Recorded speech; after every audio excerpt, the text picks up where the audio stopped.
Si ça vous va, je vais commencer, je vais me présenter rapidement. Donc, Augustin Lambey, moi je travaille chez DeepKey depuis 2 ans et demi maintenant et je suis en charge chez DeepKey côté business développement de tout le secteur qu'on appelle nous private user, donc c'est un secteur assez vaste. C'est tous les utilisateurs privés, donc à la fois des grands groupes. On travaille évidemment beaucoup avec le retail, puisqu'on accompagne aujourd'hui entre 30 et 40, entre 30 et 40 enseignes. On travaille également dans mon secteur aussi beaucoup avec le healthcare. Donc, la santé au sens large, les cliniques, les EHPAD, et également la logistique, qui est une partie importante chez nous. Et puis après, évidemment, il y a d'autres, parce que potentiellement, c'est tous les utilisateurs privés, donc c'est très vaste. Donc il y a évidemment d'autres typologies de clients, mais c'est vraiment les grands axes de notre activité aujourd'hui. Voilà, et du coup, bah, une petite introduction sur cette. Enfin, merci à tous déjà d'être là. Je suis très content de faire cette présentation. Voilà, bon, le but, c'est voilà, on commence à avoir de plus en plus d'informations précises sur le décret tertiaire aujourd'hui. Donc voilà, c'est de partager, nous évidemment, pour ceux qui le savent ou ne le savent pas, DeepKey est historiquement très impliqué sur les problématiques du décret tertiaire. On est en contact très régulier avec la DHUP. On est évidemment en contact avec l'ADEME aussi. Aujourd'hui, on est conseil de l'ADEME pour la création de la plateforme. Voilà, c'est à titre gracieux évidemment, mais pour les aider, pour essayer de faire quelque chose de pas trop complexe, avec l'expérience qu'on peut avoir nous sur le développement d'une expérience à la fois logicielle et expérience de la réalité terrain et de la réalité des différentes typologies de bâtiments, puisqu'aujourd'hui on suit vraiment, enfin on a 600 000 bâtiments aujourd'hui monitorés dans DeepKey Ready, et on a vraiment une typologie de bâtiments vraiment différente. Et aujourd'hui, on a plus de données limites que l'ADEME sur les consommations, les seuils. Enfin, on a une vue très précise des typologies, des consommations, des comportements des bâtiments. Donc, c'est à ce titre-là qu'on a ce rôle double conseil IT et réalité terrain, voilà, pour conseiller un peu l'ADEME, pour pas, voilà, pour éviter, pour qu'ils fassent un, un, pour que leur logiciel de suivi soit le plus simple possible pour les utilisateurs. Donc voilà cette petite introduction. Voilà, donc je vais vous présenter un peu quel est selon nous aujourd'hui, comment les acteurs du retail se positionnent sur ce sujet-là. C'est un positionnement, c'est pas le même que celui des foncières, des propriétaires. C'est un peu différent. Il y a encore quelques zones d'ombre. Un peu plus peut-être que pour les foncières, mais voilà, d'enseignes retail aujourd'hui se mettent en marche, sur ces sujets-là. Donc l'idée, c'est que ce soit, enfin, n'hésitez pas à m'interrompre. Hein. Moi, je rentre pas, c'est pas le but de la présentation, de rentrer dans les détails du décret tertiaire. Si vous avez des questions, n'hésitez pas à les poser. Hein. Je veux dire, le but, ou des choses qui sont pas claires pour vous, n'hésitez pas à les poser. Le but, c'est voilà, c'est vraiment voilà, de vraiment expliquer tous les points. Là, je vais vraiment me focaliser beaucoup plus sur la partie, voilà, comment on y répond concrètement à partir de maintenant. DeepKey, en 2 mots, je vais aller très vite. Hein. Nous, historiquement, c'est vrai on a 6 ans maintenant, et notre mission, c'est vraiment de rendre l'immobilier durable grâce à la data. Donc vraiment de collecter, de centraliser cette donnée sur des grands parcs immobiliers, notamment énergétiques, mais pas que, ben de la centraliser pour permettre à nos clients de l'exploiter sur divers sujets, bien sûr, mais de l'exploiter et d'aller et de pouvoir se servir de cette data, se servir de cette data. Aujourd'hui, en quelques chiffres, aujourd'hui, on a une croissance très forte chez DeepKey. On est aujourd'hui plus de 110 collaborateurs. On a 270 clients et on monitore 225 millions de mètres carrés dans notre logiciel. Donc, récupération, collecte des données énergétiques. Et évidemment, on a fait économiser à nos clients, grâce à ce qu'on a pu détecter, 180 000 tonnes équivalent CO2 d'économies qu'on a détectées via notre logiciel. Voilà en quelques chiffres. Et juste avant de parler sur le décret tertiaire, toute cette donnée qu'on collecte, qu'on centralise, et notre savoir-faire sur ce sujet-là, ça va servir à nos clients. Je le disais tout à l'heure, on a 6 ans, donc on n'est pas né du décret tertiaire. Le décret tertiaire, évidemment, c'est une opportunité importante pour nous. C'est évidemment dans nos thématiques, mais on existe depuis assez longtemps. Et donc, du coup, on intervient pour nos clients sur divers sujets. Le premier, c'est la partie gestion des charges, puisqu'on va être capable de collecter énormément, de centraliser toutes les factures, quel que soit le fluide, eau, énergie, quel que soit le fluide, on sait faire sur l'eau, l'électricité, le gaz évidemment, les réseaux de chaleur, les réseaux de froid. Donc voilà, c'est tout ça, centraliser ces factures. Et donc ce qu'on fait là-dessus, c'est on vérifie des factures pour voir s'il n'y a pas des erreurs de facturation et on propose des optimisations de contrats. Donc là, c'est vraiment aider à mieux gérer ces contrats. Réduction de l'empreinte carbone, donc là c'est vraiment identifier des anomalies de consommation dans le logiciel et aider nos clients à passer à l'action pour réduire leur consommation énergétique. C'est de l'énergie management. Donc sur ces deux volets-là, c'est historiquement des volets sur lesquels on est beaucoup intervenu, là sur les 30, je parlais tout à l'heure de 30 à 40 enseignes, enfin 37 pour être exact, mais 37 enseignes avec lesquelles on travaille aujourd'hui. C'est principalement historiquement sur ce volet-là qu'on a commencé à les accompagner. Il n'y avait pas le décret tertiaire avant. Or, on travaille avec eux. Et du coup, après, maintenant, il y a d'autres thématiques avec lesquelles on commence à travailler aussi sur le retail. C'est aider le retail sur des reporting ESG, à suivre l'intégralité de ces indicateurs, que ce soit énergie, mais aussi tout autre indicateur. Donc, on fait vraiment se servir du logiciel vraiment comme une plateforme de suivi. Et ça, de plus en plus dans le retail, le DeepKey est utilisé de cette manière-là. Et puis, sur la partie conformité réglementaire, là, le décret tertiaire, en fait, pourquoi DeepKey est poussé, c'est que le décret tertiaire pousse à avoir une connaissance fine et avoir accès rapidement à sa donnée énergétique. Et c'est dans ce cadre-là que la puissance d'un logiciel de ce type-là a un intérêt très important pour piloter sa consommation. Et en conformité réglementaire, on a aussi des gros projets, notamment dans le retail, sur l'ISO 50001. Je pense notamment à Picard, par exemple. Là, c'est de la conformité réglementaire. Donc voilà un peu les différents domaines d'intervention. Aujourd'hui, on va vraiment se concentrer sur le décret tertiaire et qu'est-ce qu'il faut faire pour répondre aux deux premières échéances. La première chose que je voulais faire, c'est déjà, je pense que vous êtes tous au courant des grands principes du décret tertiaire, c'était plutôt vous donner les derniers updates. Et là, n'hésitez pas à intervenir, à me poser des questions. Les derniers updates qu'on a entendus, des choses en off, des choses quasi officielles sur le décret tertiaire et la façon dont il faudra y répondre. Donc, un point important, et ça maintenant je pense que ça se sait, même si ce n'est pas passé au journal officiel, c'est la possibilité, donc le législateur, au départ, toutes les déclarations énergétiques et bâtimentaires devaient être faites en septembre 2021. Le législateur a mis un peu d'eau dans son vin au vu de ce qui s'était passé sur le Covid, en laissant la possibilité de déclarer son année de référence en septembre 2022.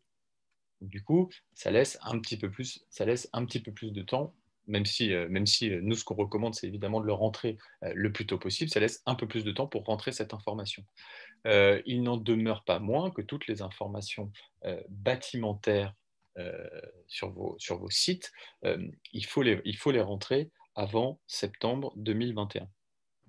Donc l'échéance de septembre 2021 n'est pas déplacée. Il y a une partie des obligations qui peuvent être faites en septembre 2022, mais la partie bâtimentaire, elle doit être réalisée en septembre 2021. Un point également, mais ça je pense que vous êtes évidemment tous au courant, c'est que les seuils, donc les valeurs absolues sont parues pour de mémoire les bureaux, les logistiques froids et les établissements de santé. Donc tout ça, c'est peut-être d'autres, hein, j'en oublie peut-être, mais en tous les cas, pour le retail aujourd'hui, cette valeur, les valeurs absolues qui vont être très utiles pour savoir quelle stratégie on va adopter site par site, n'ont pas été encore publiées. Le législateur est encore en train de travailler dessus. Moi, je pourrais vous faire un premier retour d'expérience sur ce qu'on voit sur les bureaux, puisque les bureaux, on peut commencer à travailler, on a les éléments en main. Donc on commence pour nos clients sur les bureaux à faire ce travail de calcul de l'année de référence et de voir s'il faut plutôt se positionner sur une stratégie en pourcentage ou en seuil. On peut le faire parce qu'on a les règles du jeu. Aujourd'hui, sur le retail, on n'a pas encore les règles du jeu puisqu'on n'a pas, on n'a pas les valeurs seuil le législateur vise de les publier en avril ou en mai. Voilà. Et un point important, puisque Opérate, dernier point, Opérate est en train d'être développé par l'ADEME avec une équipe de développeurs externes, mais c'est bien l'ADEME qui pilote ça. On est régulièrement en contact avec eux. Bon, ça, c'est pas non plus un secret que j'annonce, mais aujourd'hui, le SIRET va être un élément structurant de la déclaration sur Opéra. SIRET, c'est vraiment une carte d'identité site. Évidemment, je ne vais pas rentrer dans le détail. Il peut y avoir évidemment des exceptions, hein, plusieurs sites rattachés à un SIRET, mais quand même, globalement, c'est ce SIRET qui aujourd'hui semble structurant pour cette déclaration sur Opérate. Voilà, le propriétaire du bâtiment aura, au vu des informations qu'on a, l'obligation de déclarer son bâtiment et les locataires qu'il y a à l'intérieur de ce bâtiment avec leur numéro de SIRET, que théoriquement ils ont sur le bail. A priori, ou alors qu'ils vont redemander, mais théoriquement, voilà, ça on sait que c'est quand même au propriétaire, ça va quand même être au propriétaire de déclarer son bâtiment, ce qui paraît relativement logique. Et puis ensuite, il y a toutes ces informations complémentaires à remplir, notamment les informations énergétiques. Et aujourd'hui, voilà, enfin, il semblerait que ça puisse être fait par le propriétaire qui demande de le faire et qui le fait, mais que ça peut être fait aussi également par le locataire. Donc là-dessus, il y a pas de règle, c'est plutôt un accord qu'il faut trouver avec son propriétaire. Excusez-moi, c'est un peu dense en termes d'informations. Est-ce que vous avez des questions à ce stade? Oui, bonjour. J'en aurais une, c'est si c'est le propriétaire qui déclare, est-ce que du coup, dans la plateforme Opéra, le locataire n'a plus à déclarer alors? C'est le propriétaire qui l'aura, il n'y a pas la double déclaration à faire. Si votre propriétaire s'engage il y a théoriquement pas double déclaration à faire. C'est lui qui le fait. En revanche, après, il y a quand même un travail il y a beaucoup d'autres choses à faire de votre côté, notamment tous les plans d'action, définir la stratégie. Mais si votre propriétaire s'engage à le faire, il doit le faire. En revanche, il faudra lui transmettre cette information sur les consommations énergétiques, parce que lui, nativement, il n'y a pas accès. Donc, soit lui transférer toutes les factures énergétiques, soit justement lui donner la possibilité d'accéder à vos données énergétiques, notamment via Enedis, en signant une lettre de mandat. Ok. Merci. J'aurais une question, s'il vous plaît. C'est Stéphane Contigny de Carglass.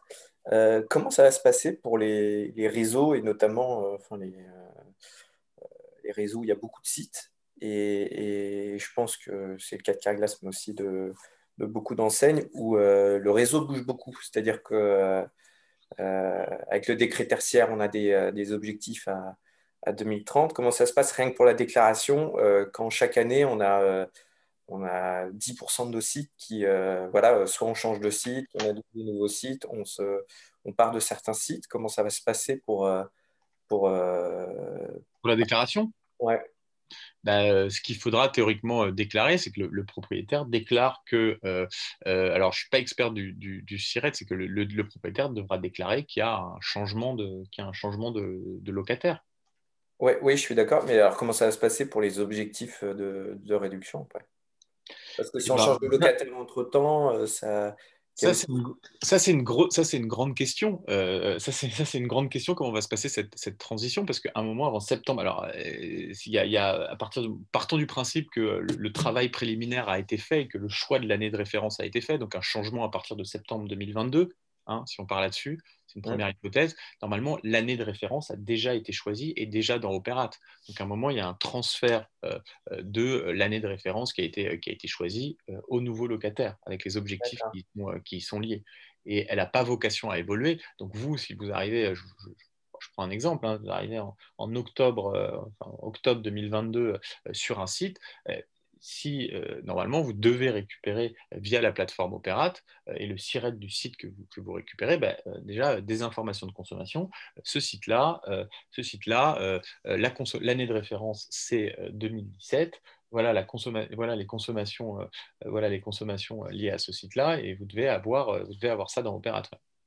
Ouais, sauf que j'imagine, ça va être le cas de beaucoup d'entreprises, quand il y a des changements de propriétaire, et bah, il peut y avoir aussi des changements d'activité à l'intérieur. Donc en fait, les consommations, s'il y avait eu des objectifs fixés, enfin des années de référence fixées, elles seront peut-être plus pertinentes vis-à-vis de la nouvelle activité qui s'installe. Écoutez, c'est sûr que ça va être, c'est des choses qui vont pouvoir, le législateur va pouvoir le prendre en compte dans la partie indicateur d'intensité d'usage. Probablement, mais vous avez raison que ce changement, si vous venez installer, si c'était un magasin d'habillement standard et que derrière vous venez en faire un supermarché, oui, c'est sûr qu'on n'est pas sur les mêmes consommations. Ouais. On n'est pas sur les mêmes consommations. J'ai hâte de voir comment ça va se passer dans la pratique. Ça va pas être évident. Bien sûr, ce changement, il y a encore plein de petits points d'interrogation aujourd'hui sur ce décret tertiaire. Après, nous, aujourd'hui, on avance on avance avec nos clients sur les certitudes qu'on a et ce Ouais. qu'il va devoir faire, ce qu'on peut faire, ce qu'il faut commencer à faire, parce que voilà, c'est vrai qu'il y a plein de petits points plein de petits points où on se pose des questions, et même nous qui sommes ultra experts sur ces sujets-là, il y a encore des petits points sur lesquels on se pose des questions, et on est au plus près du législateur. C'est tout l'intérêt de l'accompagnement qu'on propose, c'est aussi de faire un update et d'être conseil sur ces sujets-là avec les dernières informations qu'on a, et de faire des recommandations à nos clients. Aujourd'hui, nous, on part avec nos clients sur les certitudes qu'on a. Et ces certitudes permettent déjà d'avancer, de commencer à faire des choses. Donc, c'est plutôt là-dessus qu'on préfère se concentrer. Ok, merci. Excusez-moi, j'ai une autre question. Alors, je sais pas si vous allez pouvoir me répondre, mais au niveau juridique, parce que là, j'ai entendu parler qu'on allait donner les factures, etc. Au niveau de la confidentialité, comment ça se passe? Les données qui sont communiquées, parce que du coup, si on les donne au propriétaire, est-ce que du coup, c'est rentré aussi dans la plateforme Opéra, les données tarifaires? Qu'est-ce qui est rentré dans la plateforme Opérate? Ben Les justement, données tar- les est-ce données que les tarifaires données tarifaires seraient indiquées dans la plateforme, par exemple? Non, non, les données tarifaires n'ont Non? pas à être indiquées dans la plateforme. On parle que de kilowattheure, hein, c'est l'intérêt de l'énergie. Sur ce sujet-là, vous pouvez donner vos factures à votre propriétaire, donc qui a accès à un niveau d'information un peu plus élevé grâce à ces factures. Mais évidemment, Ouais. votre information et vous pouvez également donner accès à votre propriétaire à Enedis. Et Enedis, c'est que de l'information, comment dirais-je, c'est que de l'information énergétique pour le coup. Ouais, parce que les factures, il y a quand même des données tarifaires qui sont dedans, au niveau de la règle de confidentialité. Ah ben ça, c'est sûr qu'il faut signer il faut signer un NDA avec votre propriétaire sur ces sujets-là. C'est votre donnée. Enfin voilà, nous on le fait souvent chez DeepKey. Enfin, c'est votre donnée, c'est à vous. Et évidemment, ils ne peuvent absolument pas en faire usage. Ils sont juste messagers de cette information. Très bien, merci. Voilà. Donc, je l'ai dit tout à l'heure, hein. Voilà un peu le timing. Donc, il y a la déclaration des bâtiments soumis et la consommation 2020, donc jusqu'à 30 septembre 2021. Donc, il y a déjà quand même pas mal de choses à faire. Cette consommation 2020 qu'il faudra rentrer dans le logiciel Opérate, faut commencer à la voir et avoir une idée de ce que c'est. Après, pour pas paniquer là-dessus, parce que c'est pas structurant. Je veux dire, c'est pas les objectifs, enfin, c'est pas cette consommation 2020 qui est une consommation atypique qui permettra de calculer l'année de référence, Donc, Donc voilà, et puis après, il y a vraiment 30 septembre 2022, dépôt de l'année de référence sur Opérat. Et après, ça c'est vraiment ce qu'on appelle la phase préparez-vous, donc se préparer, collecter, savoir où on en est et ce qu'il va falloir faire comme objectif sur ces bâtiments. Et après, on va basculer dans une seconde phase, qui est la phase définir son plan d'action. Et là, il y a 4 ans encore, jusqu'à septembre 2025, pour déposer des dossiers de modulation potentiellement et les plans d'action pour atteindre ces objectifs. Et tous les ans, évidemment, il faudra rentrer la consommation de vos sites sur Opérat. Voilà. Donc les enjeux de qu'est-ce qui se passe pendant cette phase A et quels sont les enjeux, c'est vraiment avoir une vision claire de votre parc et de ses consommations. Attendez, juste une seconde. Je dois éteindre.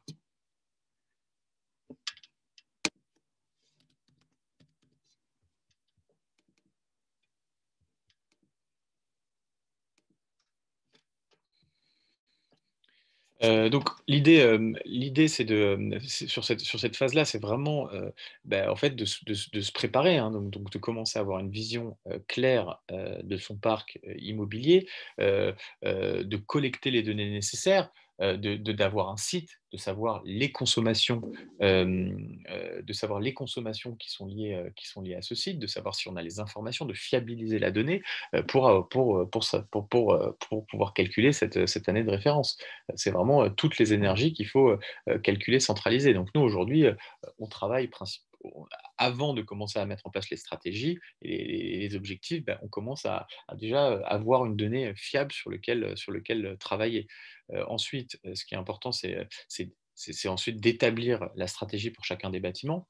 Est-ce qu'il faut partir en pourcentage ou en seuil, et avec le calcul de l'année de référence. Et ensuite, après, c'est de déposer les informations sur la plateforme Opérat en 2 temps, 30 septembre 2021, 30 septembre 2022. Donc voilà, je l'ai dit tout à l'heure, c'est vraiment en 3 temps, hein, le décret tertiaire, hein, pour pas, il y a tellement de choses à faire, c'est ne pas se perdre là-dedans, c'est vraiment commencer à récupérer, collecter, centraliser, fiabiliser la donnée pour calculer son année de référence et déposer ça sur Opérat. Et puis après, un second temps, il viendra le temps de créer des plans d'action. J'attire votre attention sur un point sur ce sujet-là.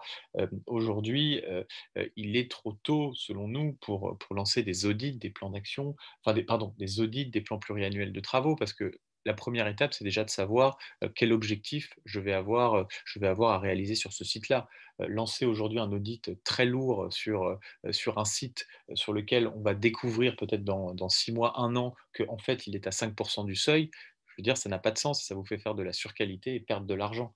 Donc l'idée, c'est vraiment ayons une visibilité claire d'un parc immobilier, des objectifs de chacun, et puis ensuite, on lance des audits beaucoup plus ciblés, et on met des audits lourds avec STD qui coûtent de l'argent, hein, STD avec des plans pluriannuels et des choses un peu structurantes pour des sites sur lesquels il y a un gros effort à faire. Mais aujourd'hui, voilà, il y a beaucoup de sites, enfin, on le voit sur les bureaux, je ne peux rien dire sur le retail, mais sur les bureaux aujourd'hui, on voit que 30% des sites sur lesquels on a commencé à travailler se situent déjà en dessous du seuil. Ensuite, on a 40%, 40% qui sont pas loin du seuil. Donc voilà, donc ça c'est déjà un point, enfin ça, c'est un point à prendre en compte. Ça ne sert à rien sur un site qui est déjà sous le seuil, ça ne sert absolument à rien de lancer un audit. Donc voilà, donc cette partie créer un plan d'action, évidemment il faut le faire, il faut avoir des bureaux d'études, il faut avoir des choses comme ça, mais il ne faut pas se précipiter pour le faire. Ça, c'est vraiment bah, c'est comme ça qu'on fonctionne. Il faut d'abord avoir une vision claire de ce qu'il faut faire, et puis après évidemment il y a une fois que le plan d'action est déterminé, il faut évidemment suivre ses objectifs pour voir si on est en ligne avec ce qu'on avait prévu d'ici 2030.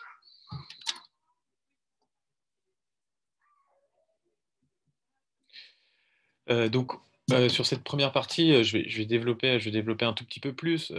Aujourd'hui, sur cette première phase, sur cette phase qu'on appelle A, nous, de préparation, l'idée, c'est vraiment de collecter, de centraliser toutes les données dont on va avoir besoin pour faire ces déclarations sur Opérate. Des données. Bon, là, évidemment, il y a plus d'informations. Tout n'est pas obligatoire, hein. Tout ce qui est écrit là n'est pas obligatoire, mais c'est un plus. Donc, c'est évidemment récupérer les données patrimoniales, les adresses, les surfaces. Les surfaces. On en a parlé tout à l'heure, là, je ne l'ai pas mis dans mon slide, j'aurais dû. Le numéro de SIRET aussi d'un site qui va être très important. On va aussi centraliser les données énergétiques et après collecter automatiquement ces données énergétiques via notre plateforme pour la mettre tout le temps à disposition et la mettre à jour. Les données historiques, s'il y a des données historiques, les données historiques, on peut déjà en récupérer une partie grâce à vos plateformes fournisseurs. Mais également des données, voilà, les données actuelles et puis les données futures. Donc, c'est vraiment passé, présent, futur. Les données techniques également qu'il faut centraliser, qui peuvent être importantes. On ne connaît pas encore les indicateurs d'intensité d'usage, mais voilà, quand le législateur les donnera, c'est un levier, les indicateurs d'intensité d'usage seront un levier quand même important pour jouer sur l'année de référence. Donc c'est là que c'est quand même important aujourd'hui, je ne peux pas vous dire exactement l'horaire d'ouverture, c'est sûr que ce sera un indicateur d'intensité d'usage dans le retail. Après, il peut y en avoir d'autres. Je ne les connais pas, à ce stade, je ne les connais pas, je ne les connais pas tous. Donc voilà. Sur toutes ces données à aller collecter, centraliser ce gros du travail. Et donc, du coup, ce qu'on fait là-dessus, c'est vraiment, je l'ai dit tout à l'heure, c'est d'abord, on communique à aux parties prenantes chez nos clients. Ensuite, on va créer l'arborescence du parc. On va collecter les données énergétiques et on va fiabiliser cette donnée, quoi. Voir où il y a des trous dans la raquette, où est-ce qu'on a collecté, pas collecté. Enfin voilà, c'est tout ce travail-là qu'il faut faire avant de pouvoir faire le calcul, qui est l'étape, qui est la phase 5, qui est choisir la stratégie adaptée à chaque bâtiment, et ensuite, en 6, déposer les données sur Opérate. La première partie, je vais passer rapidement dessus, mais c'est bon, c'est évidemment tout ce premier travail de communiquer, d'informer chez nos clients toutes les parties prenantes des tenants et des aboutissants du décret tertiaire. Aujourd'hui, le décret tertiaire, c'est quand même un projet qui est relativement structurant dans le retail, hein, ou ailleurs, parce que beaucoup de services sont impliqués. Il y a la RSE qui est impliquée. S'il y a des pôles d'efficacité énergétique, évidemment, ils doivent être impliqués. La partie IMO, les directions immobilières sont très impliquées sur ces sujets-là. On a également les travaux. Donc c'est vrai que c'est assez transversal. Et je peux pas dire exactement la façon dont ça s'organise dans chacune des sociétés, mais en tous les cas, il y a quand même cette communication et ces échanges à avoir entre les différents services, parce que tous ces services-là vont être impactés par le décret tertiaire. Ensuite, je l'ai dit tout à l'heure, voilà, tout le monde n'a pas forcément aujourd'hui une vision claire de ces sites et surtout toutes les consommations énergétiques qui sont rattachées à chacun de ces sites. Donc un travail qui est important, c'est de réaliser une arborescence du parc par site, par bâtiment, par zone de bâtiment et y relier justement tous les compteurs et toutes les consommations énergétiques potentielles. Ce n'est pas toujours des compteurs, hein, mais pour prendre un exemple, une consommation de fuel sur un site, il faut le prendre en compte. Donc ça, pour le coup, DeepKey ne pourra pas automatiser cette collecte. En revanche, il faut pouvoir voir ce site et voir qu'on a bien les données de consommation sur ce site, par exemple en 2018, si on prend 2018 comme consommation de l'année de référence.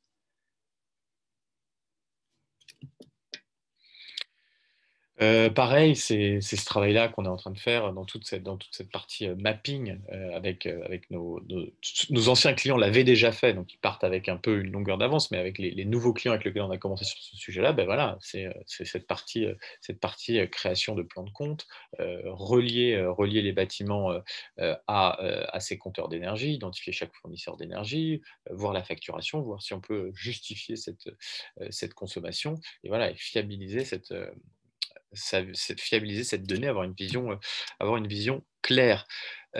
Ensuite, il y a évidemment la partie collecter les données énergétiques, on en a déjà parlé, récupérer potentiellement des historiques si vous avez ça à votre disposition.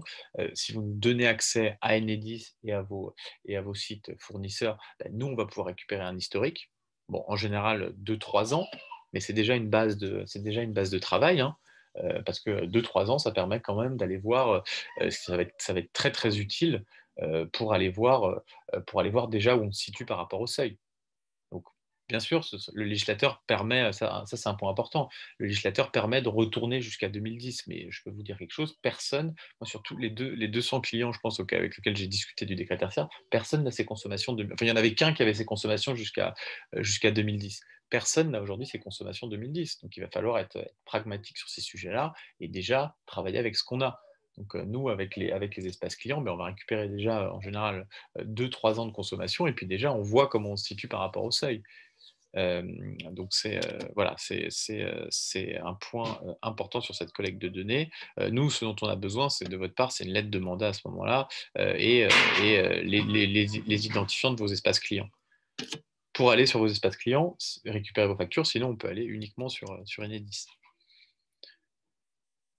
Et donc voilà, le point fort là-dessus de cette proposition, c'est que vous avez une collecte qui après se fait au fil de l'eau et vous avez accès à ces consommations en automatique pour la plus grande partie de vos consommations énergétiques. Et vous allez en avoir besoin pour piloter le décret tertiaire.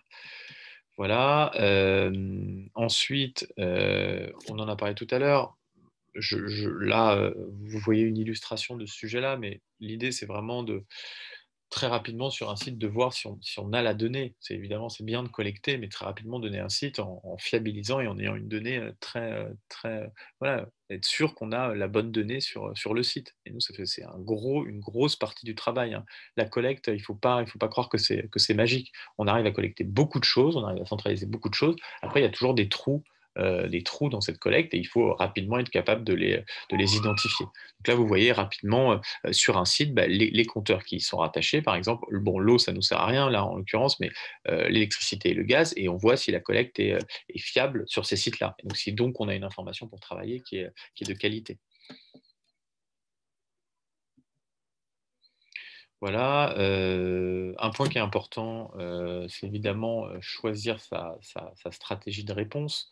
Euh, on va pouvoir jouer sur l'année de référence et on va pouvoir jouer aussi sur les indicateurs d'intensité d'usage. On le voit aujourd'hui sur les bureaux.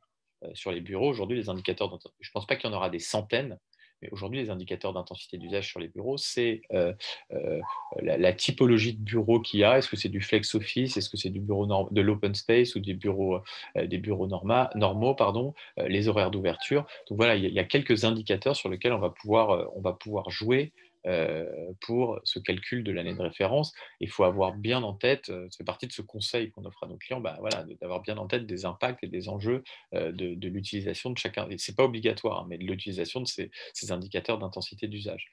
Et après, il y a un point important, voilà, la deuxième partie, c'est de savoir comment on se positionne par rapport au seuil sur ce site-là. Est-ce qu'il va falloir plutôt adopter une stratégie en pourcentage ou en valeur absolue? Et c'est vrai que le pourcentage fait vraiment peur, parce que se dire qu'il faut baisser les consommations de 40%, c'est extrêmement important et ça va nécessiter des travaux très, très importants pour vous. En revanche, si sur un site, on est déjà sur un site plutôt vertueux, nous on le voit dans les bureaux, hein, il faudra principalement opter pour une stratégie en seuil. Donc voilà, avec des objectifs qui sont bien moins importants que 40%. Euh, donc, je l'ai dit tout à l'heure, on voit une partie significative des bâtiments déjà sous le seuil et d'autres qui sont pas loin. Donc, si pour 70% de votre parc aujourd'hui, vous avez des objectifs qui sont vous êtes déjà sous le seuil ou avec des objectifs à moins de 10%, c'est pas du tout le même enjeu que si pour l'ensemble de votre parc, il faut baisser les consommations de 40% d'ici 2030. La question, c'est entre le propriétaire et le locataire, qui c'est qui est responsable de baisser la consommation? Bah, c'est une co-responsabilité. D'accord? Et donc, dans les investissements, ça se passe comment? C'est un co-investissement qu'il faut réaliser aussi ou pas? Ou c'est une Bah, négociation? d'abord, nous, ce sur quoi on avance, c'est déjà fixer un objectif sur ce site. Et puis après, oui, en effet, sur ce site-là, il y a une discussion à avoir, il y a une discussion à avoir entre le propriétaire et le locataire pour voir comment on répartit l'investissement. Mais ça, c'est des discussions. Elles commencent maintenant, hein, c'est très bien, mais concrètement, les plans d'action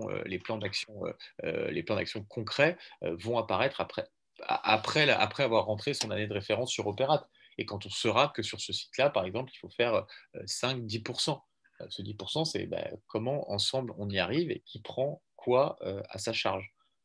Si tout peut être fait par des. Donc ça, c'est vraiment une discussion qu'il faut avoir avec son propriétaire. Et du coup, si par exemple, je dis n'importe quoi, le locataire ne veut pas investir ou le propriétaire, quand on arrive à une situation de blocage, ça se passe comment? C'est quoi le risque pour chacun? Bah, c'est que ce site-là, c'est que du coup, les deux ne respectent pas les objectifs du décret tertiaire. Donc, il y a une sanction financière qui peut être appliquée. Puis, il y a surtout une partie où l'acteur est mentionné sur un site dédié par l'ADEME en disant qu'il a pas rempli les objectifs du décret tertiaire. Donc oui, il faut se mettre d'accord avec son propriétaire. Aujourd'hui, sur les travaux, le législateur ne dit pas clairement, voilà, c'est le propriétaire qui prend en charge tous les travaux pour atteindre les objectifs ou c'est le locataire qui est en charge de tout. Ça va être un mix des deux.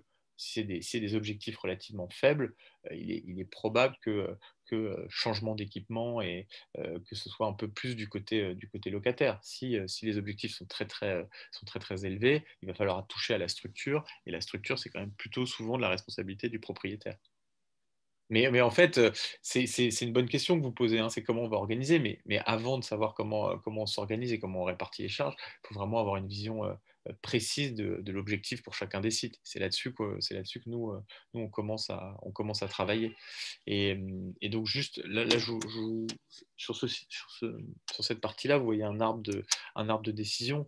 L'idée, c'est déjà avec 2-3 ans de consommation, ça suffit largement, d'avoir une idée de comment on se situe par rapport au seuil. Donc, si il y a une première, on a premier calcul à partir du moment où on a cette information énergétique, c'est est-ce qu'on se trouve sous le seuil. Donc, si on est sous le seuil, c'est une très bonne nouvelle. Si on n'est pas sous le seuil, il y a une analyse complémentaire.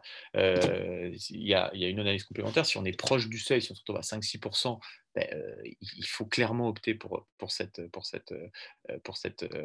option. Et si on se retrouve très loin du seuil, là, déjà sur de la consommation 2018, et en plus, on sait qu'il y a peut-être des travaux qui ont été faits et que les consommations étaient encore plus élevées avant. Là, là, on va conseiller à nos clients peut-être d'essayer de retourner encore plus à une consommation antérieure pour avoir une référence encore plus haute et pour que ce soit plus facile d'atteindre les objectifs de 40% du décret tertiaire. Donc voilà, c'est tout cet accompagnement qui nous semble essentiel pour choisir la bonne stratégie la bonne stratégie et la bonne année de référence.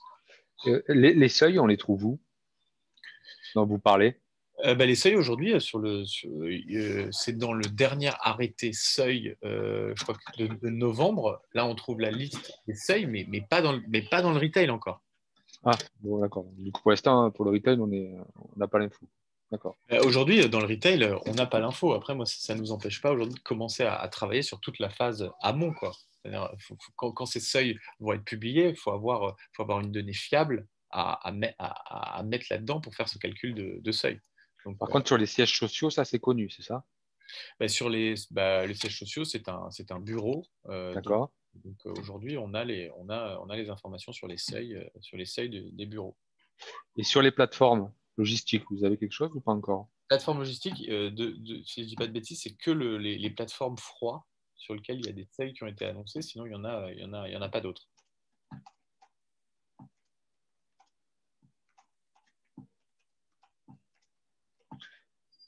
Et ça, en fait, on le retrouve donc sur Internet, les seuils, on les retrouve facilement. Ouais. Je pourrais vous mettre un lien quand j'enverrai la présentation. Ouais, je veux bien, s'il vous plaît. Merci.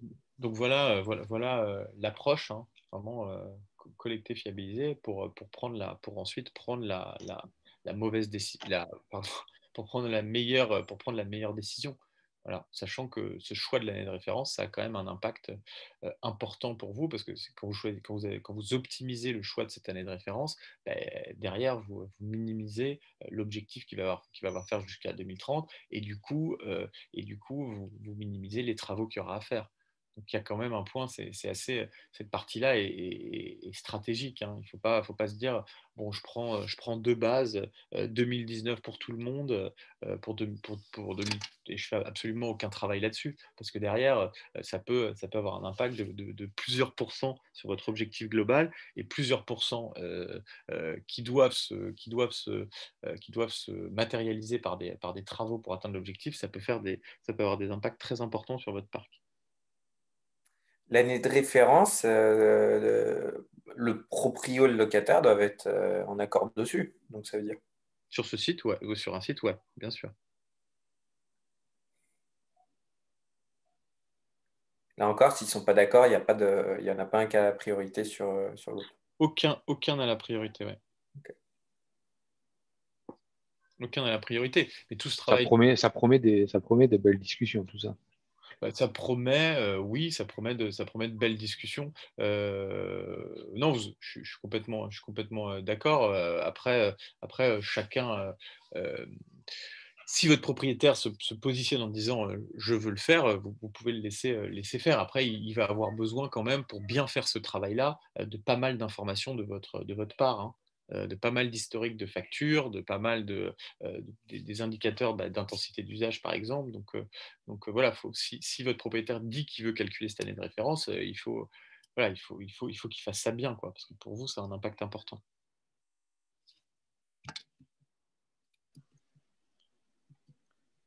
Voilà, et puis un point important, évidemment, une fois que tout ce travail est fait, c'est d'être en mesure de euh, déclarer les bâtiments assujettis. Donc ça, déclarer les bâtiments assujettis plutôt du côté propriétaire, mais après, tout ce qui est euh, année de référence, toutes les données un peu de consommation plus, ça, c'est plutôt quand même enfin, pour l'instant, ça peut être fait par les deux, mais voilà, aujourd'hui, nous, on est beaucoup du côté propriétaire, et voilà, il n'y a pas une règle qui est en train de se mettre en place. Il n'y a pas une règle qui est en train de se mettre en place, mais de ce qu'on peut voir, ils sont en train de se rendre compte que quand même, ils n'ont pas l'obligation de rentrer les données énergétiques. Bon, certains veulent toujours rentrer les données énergétiques et tout faire pour leurs locataires, et d'autres se disent, si c'est pas ma responsabilité, je vais peut-être laisser la main au locataire pour faire ce dépôt sur Opérat.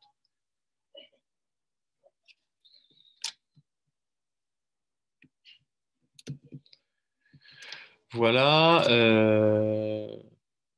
Écoutez, après, les bénéfices sur cette démarche, comment y répondre, hein, les bénéfices de cette démarche, c'est vraiment d'avoir une vision claire de son parc, une communication claire au sein de la société, parce que c'est assez structurant pour pas mal de services, automatiser, centraliser la collecte de données, et se doter, aujourd'hui, c'est vraiment se doter d'un logiciel unique qui permet de piloter ce projet-là.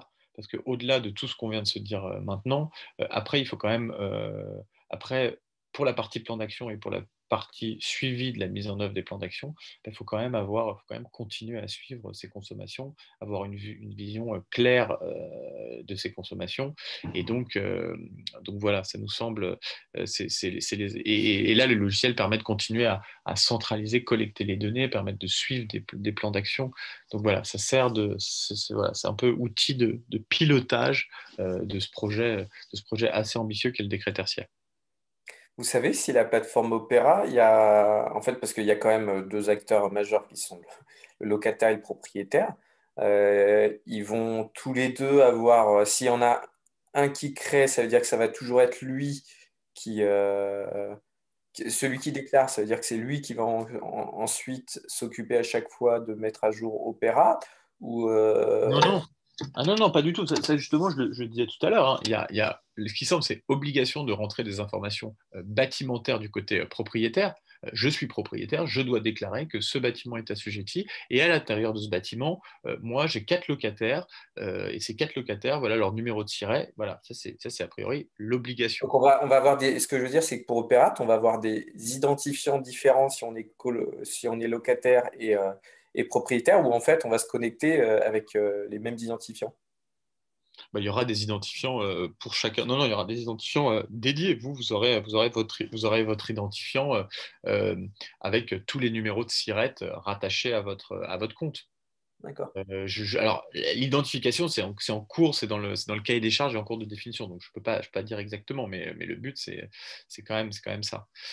Et du coup, bah voilà, aujourd'hui, tous les clients avec lesquels on commence à travailler sur ce sujet des critères tertiaires disent de manière assez simple, bah, oui, il y a encore des inconnus, savoir si c'est le propriétaire qui déclare, si c'est moi. Oui, les seuils, je ne les connais pas encore, mais quoi qu'il en soit, et quelles que soient les modalités, la façon dont ça va s'organiser, moi, j'ai besoin, d'ici 3, 4, 5 mois, d'avoir mes consommations centralisées, d'avoir une vision claire des consommations de mon parc, soit pour après déclarer moi, soit pour après donner ça au propriétaire. Mais j'ai besoin de faire ce travail de structuration, structuration de mon parc immobilier.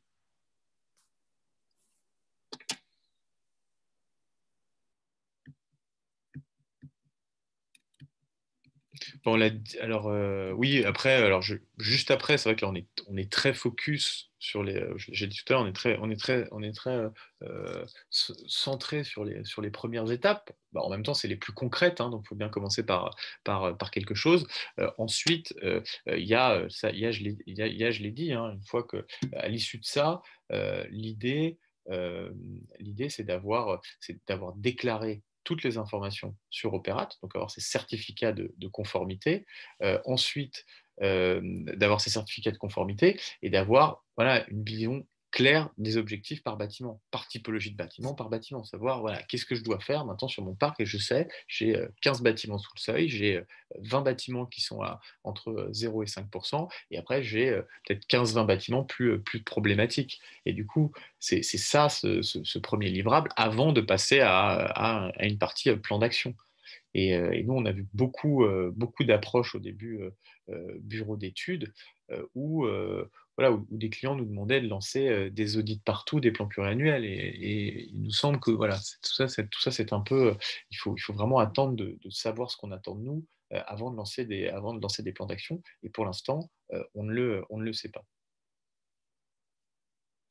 Donc voilà, et sur cette partie-là, il y a évidemment la possibilité d'étudier des modulations également et de rédiger des dossiers techniques pour justifier de ces modulations.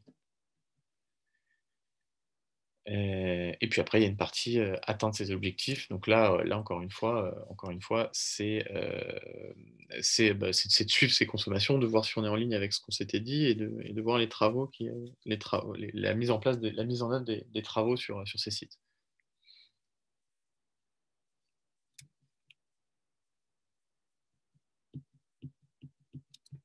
Attendez, excusez-moi. Oui. Voilà. Excusez-moi, moi j'ai une question. Qui va vérifier effectivement que nos plans d'action sont des plans d'action pertinents et qui va vérifier l'évolution en fait de cette consommation d'énergie? Alors, qui va vérifier ça? C'est une très bonne question. Qui va vérifier le plan d'action? J'imagine mal que quelqu'un va ouvrir tous les comptes et aller regarder ce que vous avez rentré également dans le plan d'action. En revanche, vous avez l'obligation de rentrer vos consommations annuelles année après année. il est très probable que pour des sites pour lesquels on voit absolument aucune évolution et qui ont des objectifs très forts de baisse des consommations, là, on peut aller regarder si le plan d'action est à peu près, viable, qui a été rentré dans DeepKey Ready. Je pense pas qu'un algorithme va aller contrôler, je pense pas que ce soit un enjeu majeur de cette réglementation, le plan d'action. Mais en revanche, oui, il y a quand même une possibilité de, année après année, vous rentrez votre consommation énergétique sur votre site. Donc, on commence à voir si vous aviez 40% d'objectifs à réaliser et qu'en 2028, on s'aperçoit qu'il y a 1% de baisse de consommation sur ce site-là, on peut commencer à se dire que le plan d'action ou que le travail n'est probablement pas fait sérieusement côté de l'utilisateur du site, enfin, propriétaire ou locataire. Donc, il y a ce moyen de contrôler quand même.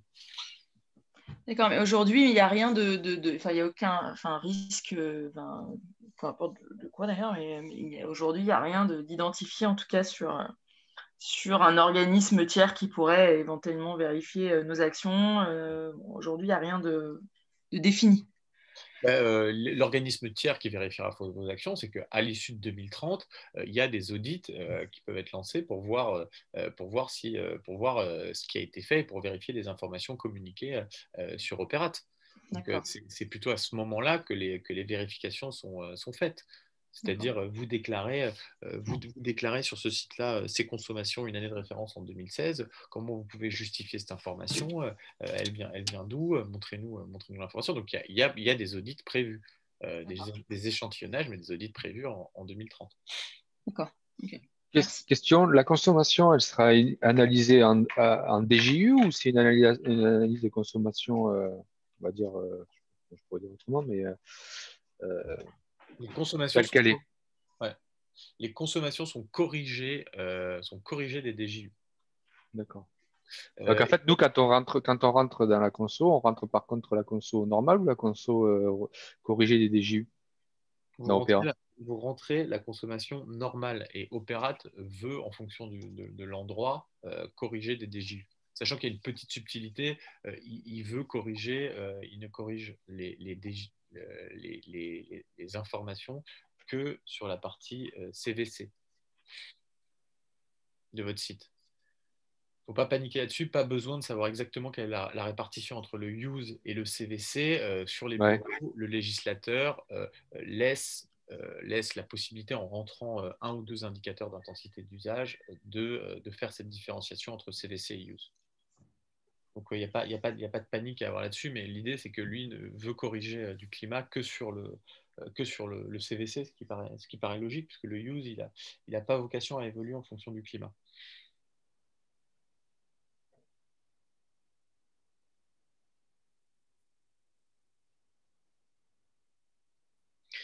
Est-ce que du coup, cette démarche et ces premières étapes vous semblent claires?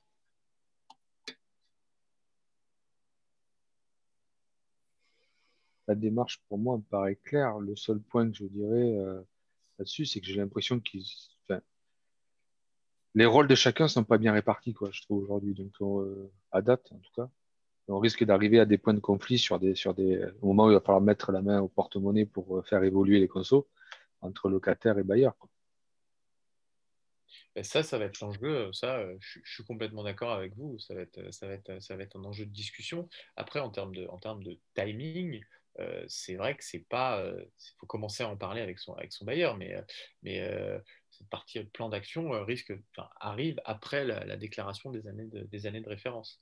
Donc, mais oui, c'est vrai il va y avoir ces discussions et potentiellement sur un site, il va falloir se dire comment on répartit pour arriver à cet objectif, comment monsieur le propriétaire, comment on se met d'accord pour le plan d'action et qui prend quoi à sa charge. Ouais, parce que pour être un peu trivial, j'ai l'impression qu'ils ont ils ont pondu une règle là-dessus et après débrouillez-vous avec, quoi, pour trouver la meilleure solution, etc. Le seul truc, c'est que derrière, après, il y aura des sanctions si jamais vous n'avez pas réussi à trouver de solution. Mais j'ai l'impression qu'on est un peu laissé seul quand même sur le sujet. Et, je pense aussi, je suis pas sûr qu'il y ait beaucoup enfin, je veux dire, de base déjà, un bailleur, il a tout intérêt à faire le moins de travaux. Donc, c'est souvent avec beaucoup de bâtiments, même sans réglementation, sans décret tertiaire, il il y a des batailles qui sont menées chaque année parce que les bailleurs ne veulent pas Mhm. dépenser plus d'argent. Et là, encore plus, ce Bah qui, oui. ce qui fait peur aussi, c'est que l'objectif, en gros, c'est dans 10 ans. Mais quelle entreprise ou quel bailleur pense à plus de 10 ans enfin, oui, il y en a sûrement, mais dans la pratique, je pense qu'il y en a beaucoup où ils ont du mal à se projeter à 10 ans, quoi. Nous, est-ce que quelle entreprise sait pour les entreprises où ils sont locataires, savoir si dans 10 ans ils seront dans le même site, la plupart, ils ne seront pas sur le même site. Donc, Ben c'est oui, voilà. Voilà. Donc, du coup, j'ai l'impression que ça va pas bouger vite, je pense. Mais en fait, enfin, comme vous le dites, hein, il y a des obstacles, il y a des choses et des points de friction qu'on voit arriver là, un peu éloignés pour l'instant, mais on les voit arriver. C'est vrai que ce côté, les bailleurs essayent de fuir les travaux à tout prix et essaient d'investir le moins possible. On le sait. Mais, avant d'avoir ces discussions très claires avec les bailleurs et d'avancer sur ces sujets-là, il faut déjà avoir une vision claire de ce qu'il y a à faire, des enjeux, et c'est tout l'enjeu de cette première année et demie qui attend tout le monde, de ce premier travail initial qu'il faut faire. Et nous après, c'est vrai que nous, on a cette vision aussi, comme on est historiquement très impliqué dans les foncières, ben, on voit aussi, on a cette vision propriétaire en ce moment, et on voit, pour l'instant, je ne peux pas vous dire c'est comme ça que ça se passera, mais on a aussi cette vision privilégiée de voir aussi comment les propriétaires se positionnent. Mais avant de se positionner, c'est vrai qu'il faut déjà avoir une idée voilà, de tout le travail qui reste à faire sur ces sites.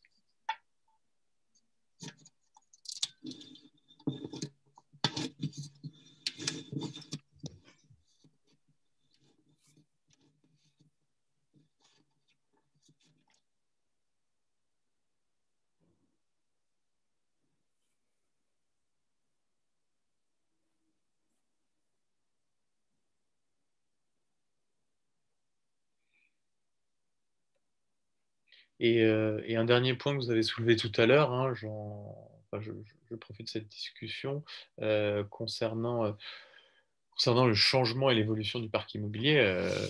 Oui, enfin, il y a des questions qui se poseront au moment du changement à partir de 2022, quand les années de référence seront déjà fixées, de voir quel type d'activité remplace l'autre pour voir si la pertinence de l'année de référence est toujours valable. Et en fait, si on a des locaux où il y a enfin voilà, il y a nous clairement, hein, je prends un cas personnel, on a un entrepôt où on sait qu'ils vont grandement augmenter leur consommation cette année, donc en 2021. Donc de toute façon, l'année de référence ne peut être que 2021. Je dis ça parce qu'il y a du nouveau matériel qui va arriver, des chargeurs qui vont arriver. Donc, Des chargeurs électriques? ouais. C'est vrai que je réinsiste pas toujours, je réinsiste pas toujours dessus. Attention, ces chargeurs-là, si vous faites des installations de bornes électriques et de choses comme ça, mettez un sous-compteur pour pouvoir isoler cette consommation, parce que évidemment le législateur le prend en compte, et toutes les parties de bornes électriques sont à déflaquer des consommations annoncées.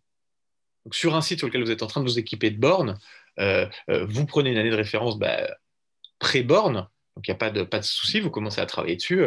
On récupère 2018, 2019, 2020, on commence à travailler sur l'année de référence, on voit comment ça se situe par rapport au seuil.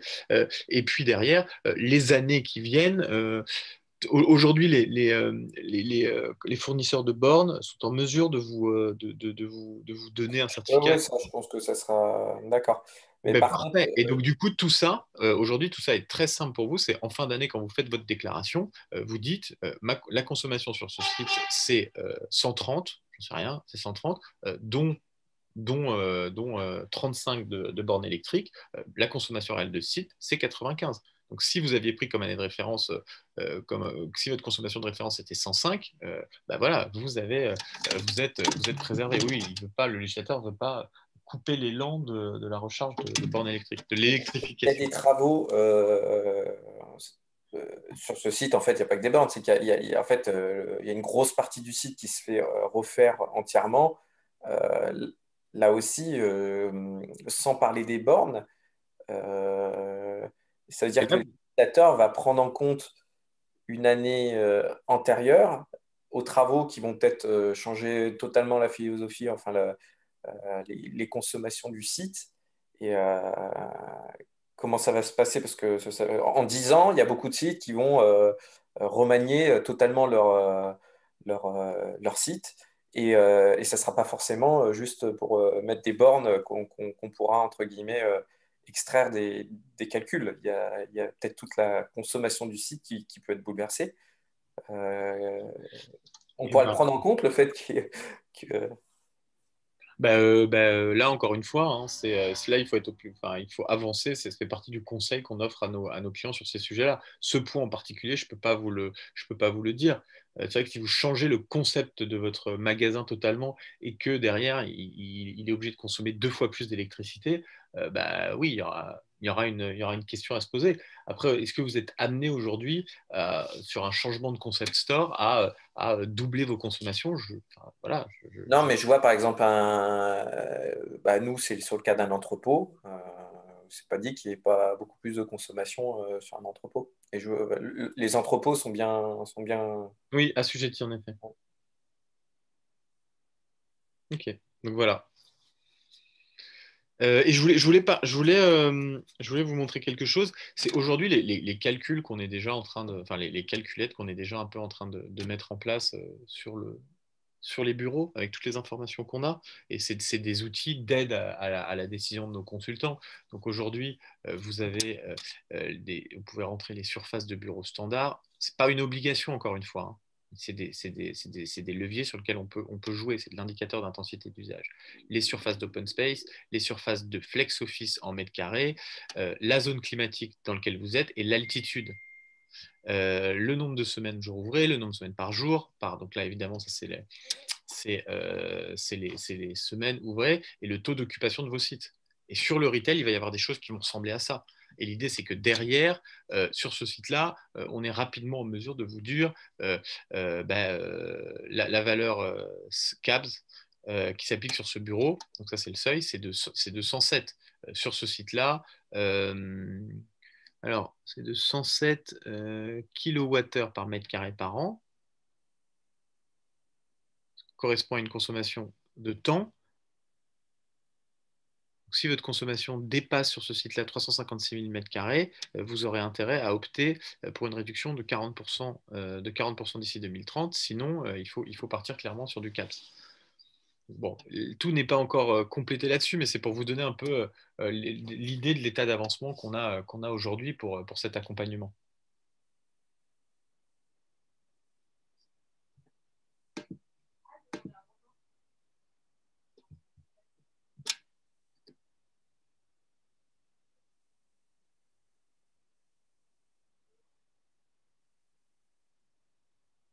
Vous avez d'autres questions? Non, merci. C'est clair. Et aujourd'hui, juste une petite question, peut-être que ça en relancera d'autres. Aujourd'hui, sur les différents euh, enseignes avec qui je discute, donc vous, là, maintenant, vous avez aujourd'hui un accès fiable et fiabilisé à l'historique de vos consommations et à vos consommations sur vos différents sites? Euh, Je, pour- pour moi, en tout cas, je l'espère, puisqu'on est chez vous, donc oui, je dirais. Pardon, excusez-moi, qui est-ce? Je suis désolé, Guillaume Elzac but, nous on passe Oui, par oui, bien sûr, Dipkey bien sûr. aujourd'hui. Bien Donc sûr. j'ose espérer qu'on a une vision Oui. précise de nos consos. Oui. Ah bah oui, Donc, oui, vous avez une vision très précise de vos consommations, oui. la réponse pour moi est oui. oui, enfin, chez Carias aussi, on a une bonne vision des consos. C'est pour ça, moi, c'est pas ça qui me fait peur, la partie enregistrement, conso, etc. C'est plus la partie, c'est la suite. Ouais, je suis d'accord. suis là, je vous rejoins.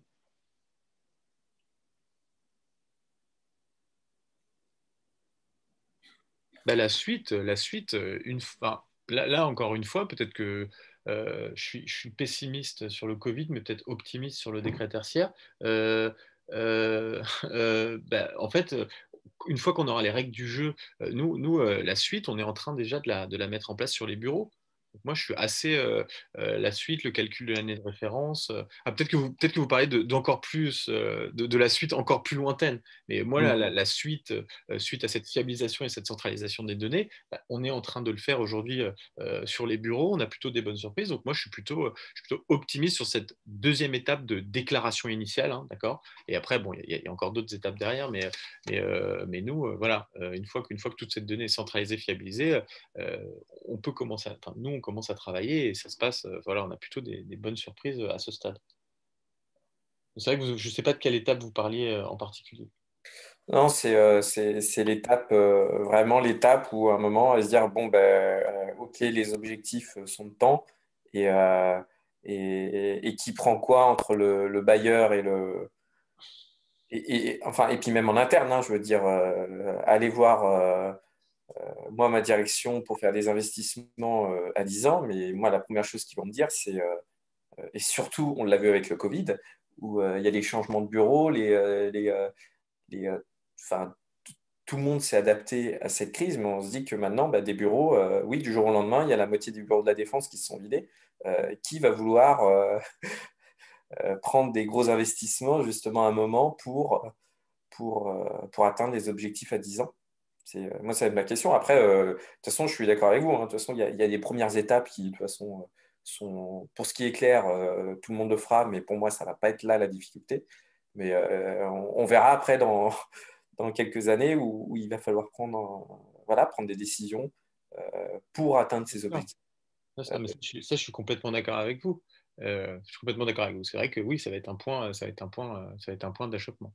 Après, de ce qu'on voit sur les bureaux, les surprises, je peux rien garantir, hein, vous allez m'enregistrer après me le redire, mais on a plutôt on a plutôt des bonnes surprises en termes d'objectifs à réaliser et de positionnement des parcs immobiliers qu'on a pu analyser. En fait, En je fait, pense qu'il y a un gros point qui va être l'entente qu'on a avec son bailleur et la volonté du bailleur. Parce que globalement, pour tout ce qui est comportement, c'est pas ça qui. Voilà, si à un moment il faut faire des efforts là-dessus, et ça va taper sur la table et les comportements, on va dire, en tant qu'utilisateur, seront obligés de changer. Mais par contre, pour tout ce qui. Enfin, là encore, enfin, nous je sais pas, en connaissance de cause, on est sur un siège où carrément on est allé enfin, il y a eu des on est allé devant, enfin, les services juridiques ont dû jouer parce que pour des problèmes de ventilation, tout ce qui consomme beaucoup sur un siège, c'est-à-dire toute la partie ventilation, clim, etc. Et pourquoi? Parce que le bailleur ne voulait rien faire à ce sujet alors qu'il y avait des gros soucis. Et, bon, peut-être que justement, au contraire, la réglementation va faire bouger le bailleur, mais ben, oui, et puis si on est dans un marché aussi dans les années qui viennent un peu plus favorable aux locataires, les bailleurs qui ne bougent absolument pas sur ces sujets et qui sont tout le temps en train ouais, de c'est vrai, c'est vrai. enfin voilà, là je pense que dans les années qui viennent, je sais pas, j'en sais rien, mais la main va plutôt être du côté locataire. Donc à un moment, il y a des enjeux, il y a des obligations légales avec un locataire. Vous avancez, vous faites votre partie, vous avez une idée claire de ce qu'il faut réaliser comme objectif sur vos sites. Donc c'est aujourd'hui ce que veulent faire les clients qui veulent être accompagnés, c'est d'avoir vraiment cette vision pour pouvoir commencer les discussions avec les locataires, d'avoir cette vision sur les objectifs à faire. Vous avancez sur ces sujets-là, vous avez en face de vous quelqu'un qui ne veut jamais écouter, jamais bouger. Écoutez, un moment, vous prendrez les décisions que vous avez à faire et vous irez vous irez des bailleurs qui avancent sur ces sujets-là, qui sont force de proposition. Enfin, voilà. Hein. Alors, ouais, c'est- euh, je dirais que c'est un peu plus compliqué que ça, parce que Non, mais on change pas un local comme, aussi facilement qu'on change d'appartement, si je peux dire. Mais parce qu'après, il y a tout l'environnement, il y a tout. la clientèle et tout ça, donc c'est un peu plus compliqué que ça. Mais Je suis complètement d'accord avec vous. Je sais très bien que sur votre parc entier, vous ne dites pas demain on change tout et vous changez tout le lendemain. Ça, j'en suis complètement conscient. Mais à un moment, des propriétaires qui ne bougent absolument pas sur ces sujets et qui voient des clients progressivement un peu partir et partir et partir, ça se joue de manière plus progressive. Mais ne rien faire et tout le temps sur le sujet du décret tertiaire, ne jamais vouloir bouger, à un moment, en termes de différenciant sur le marché, ça risque d'énerver un peu les locataires et de se ressentir sur le chiffre d'affaires, sur les gens qui bougent. Donc voilà, c'est là-dessus qu'ils le sentiront et qu'ils auront un peu je pense, la pression. Mais je suis d'accord avec vous. Et puis, effectivement, comme il y a quand même pas mal de sujets qui ne sont pas très clairs, peut-être que la loi aussi va évoluer et va cadrer un peu plus les rôles de chacun. J'imagine aussi, à un moment donné, plus il y aura de problèmes, plus ça sera cadré. Ou pas forcément. On va voir cadrer. Je ne sais pas si le législateur écrira tout dans le marbre.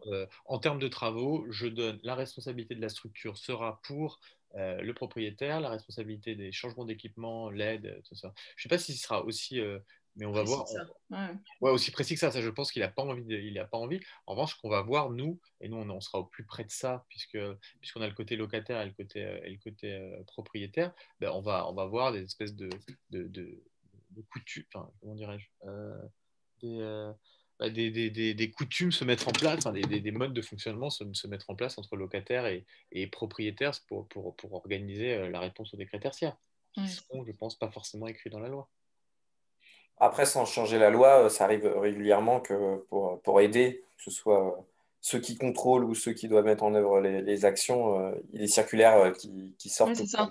Oui, tout à fait. Possible, hein, possible. Alors là-dessus, je ne peux pas, je ne peux pas m'engager.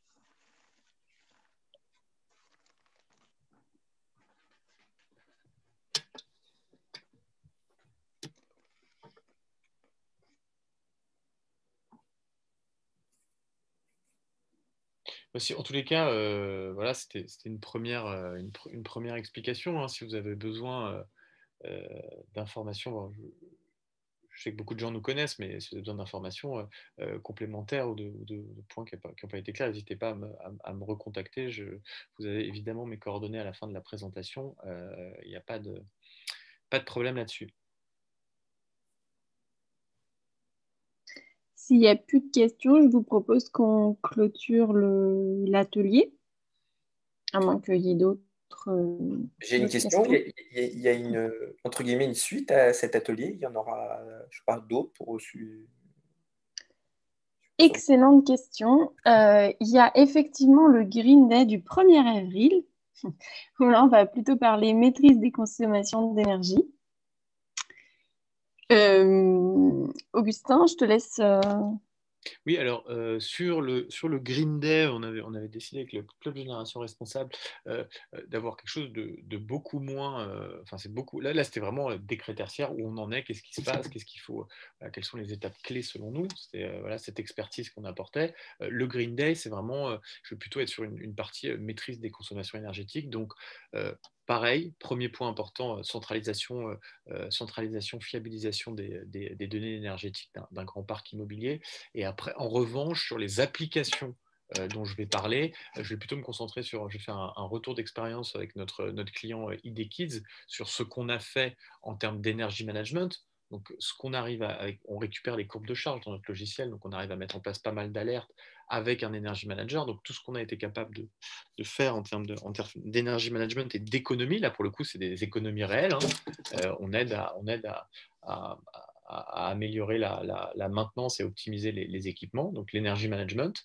Avec ID Kids. Et la deuxième partie, on fera un retour d'expérience avec Mercialis sur tout ce qu'on a mis en place avec eux, qui sont pour ceux qui ne savent pas, qui sont le propriétaire des murs de nombreuses galeries marchandes du groupe Casino. Tout ce qu'on a fait sur le volet RSE, donc évidemment collecte de l'énergie, Ça, c'est une première partie, mais aussi toutes les autres données quantitatives et qualitatives qu'on a été collectées pour eux et centralisées dans le cadre de leur reporting RSE. Donc, et à la fin, je vais reparler un petit peu du décret tertiaire, mais en toute honnêteté, d'ici une semaine, je n'aurai pas, j'irai moins dans le détail que ce qu'on a pu faire aujourd'hui. Et voilà, ayant dit ça, il est tout à fait possible, s'il y a à nouveau un besoin d'ici un mois, 2 mois, de refaire un point mis à jour sur des évolutions que vous avez pu voir. Après, n'hésitez pas à me contacter directement s'il y a des questions vraiment particulières.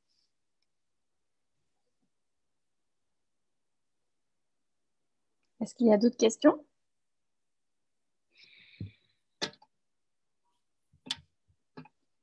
Non.